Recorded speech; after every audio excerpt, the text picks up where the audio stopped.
కాకరకాయ ఫ్రై చేస్తున్నానండి. కాకరకాయకి కావాల్సిన పదార్థాలు: కాకరకాయ ముక్కలండి, పచ్చిమిర్చి, ఉల్లిపాయ, కరివేపాకు, అల్లం వెల్లుల్లి పేస్టు, కొద్దిగా నూనె, ఉప్పు, కారం, పసుపు, జీలకర్ర అండి.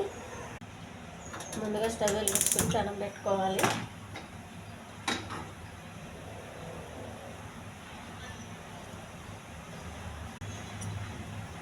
కొంచెం నూనె అండి, కాకరకాయ వేగడానికి కావాల్సినంత.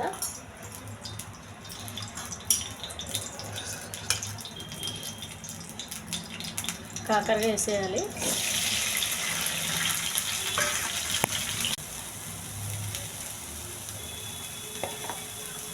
కొంచెం అల్లం వెల్లుల్లి పేస్ట్ అండి, బాగా కలపాలి. అల్లం వెల్లుల్లి పేస్ట్ బాగా ముక్కలకి అన్నిటికీ పట్టాలి, కాకరకాయ ముక్కలకి. కొంచెం కరివేపాకు,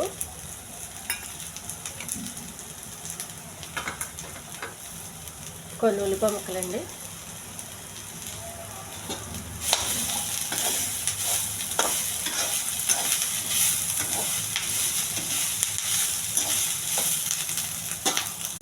కొంచెం ఉప్పు,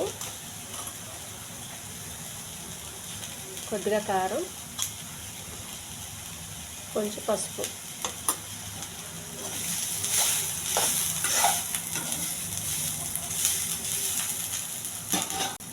కొద్దిగా వాటర్ అండి.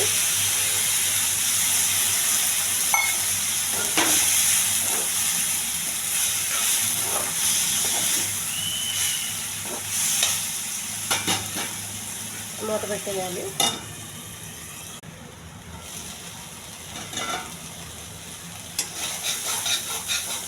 కాకరకాయ ఫ్రై రెడీ అయిపోయిందండి. సిమ్లో పెట్టి ఉడికించాలి.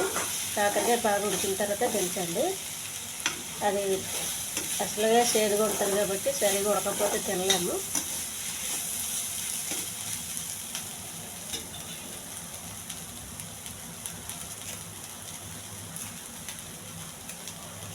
దించే ముందు కొంచెం కొత్తిమీర. ఈ ఫ్రై చాలా టేస్ట్గా ఉంటుందండి. ఈ ఛానల్ నచ్చితే సబ్స్క్రైబ్ చేయండి, షేర్ చేయండి, లైక్ చేయండి, కామెంట్ చేయండి. స్టవ్ ఆపేయాలి.